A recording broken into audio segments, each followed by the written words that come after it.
an update on some of your players injury-wise, like Kat? Yeah, I mean, Kat obviously and Rachel are both working their way back in the lineup, and hopefully should be ready for the weekend. We're hoping they'll be ready for the weekend. You know, they're already moving, so that's a good sign, and they're already doing ball work, which is a good sign. So the next integration will be in with the team tomorrow, and we'll see how they do with the team tomorrow. You know, light practice tomorrow, and then we'll assess them in Chicago on Thursday. But I'm hoping both will be available for selection Saturday. Did Kat have a concussion? A mild one, yeah. Okay. A mild one, yeah. So we're just working her back. She's got to go through all the protocols, and you know, she's so far clean as a whistle. So hopefully she'll get through. And she's a big part for us, you know. And Rachel with hamstring? Rachel's hamstring problem, which is obviously a little bit tricky too, because I don't want to, bring her back in too early, and you got travelling involved in it too, so we have to take that into consideration. It's not like just driving down the road to play Seattle, so we have to take all those into consideration. I'm not going to risk Rachel in any way if it's, because obviously we've got a long season ahead of us. It's more important we get her. If it's another week, then we'll take another week, And then what about Alex? Alex won't be playing this weekend, I don't think. She's still resting, and I wish she was playing, but obviously she needs to take the time off now with the World Cup coming. So unfortunately, we'll miss her. She was in great form while she was training and playing. So we'll miss her, but she needs to get ready for the World Cup, and we all understand that. So. And that's a knee. It's a knee issue, yeah. Are you concerned about defense?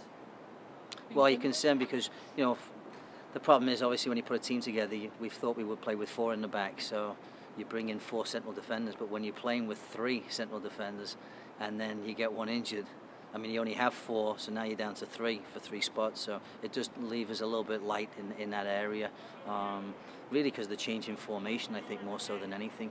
But if it means going to 4, which, obviously the likelihood is we will do that, then that's fine also. Whatever we need to do to get a result at the weekend, we'll do.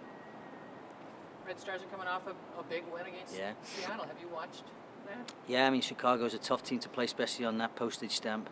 I mean, it's a carpet, and it's small, and it suits their style of play. And they've got a lot of speed up front with Hoy and Press, and they're going to cause problems up front, no question. They're very direct, which causes problems too into those two. Even they have a lot of good players. Chalotny's a great player. Boxy's a good player. I mean, there's a lot of top players in there. Julie Johnson had a great start to the season. Erzig, a partner alongside, is very good too. So, they don't give many goals up either. Rory's a really good coach, I think. So they don't give a lot up. They're well organised, and they're just really difficult to play against, whether it be home or away, but especially away from home. And I think, he's been building a young team, and I think they're expected probably to go in a playoff hunt this year. I think they'll be right there at the death this year. I think they're a dangerous team, no question about it. And it's the first road game of the season. What kind of impact does travel have on a team? And yeah, I mean, I don't think anybody, maybe even the fans, realise what it takes out of a team going West Coast for us. We have to go 10 times, whereas everybody else just comes here once. They get Seattle, Western New York came here, they played Seattle last week, they played us this week, and they go on home, and that's it for the year. For us, having to do it 10 times, it's not easy to go out, and but you get used to it. It's part of playing in the league, and every league that I've been involved with, it is. I'm only coaching, so it's a little bit different from playing, but it definitely takes out it. And we didn't have a good away record last year, so I think we're looking for some more consistency in that department away from home. And we've altered a couple of things away from home just to see if we can get a better response from the players and maybe get a better result. So hopefully Chicago will be our first test of what we've done, and we'll see what happens in Chicago.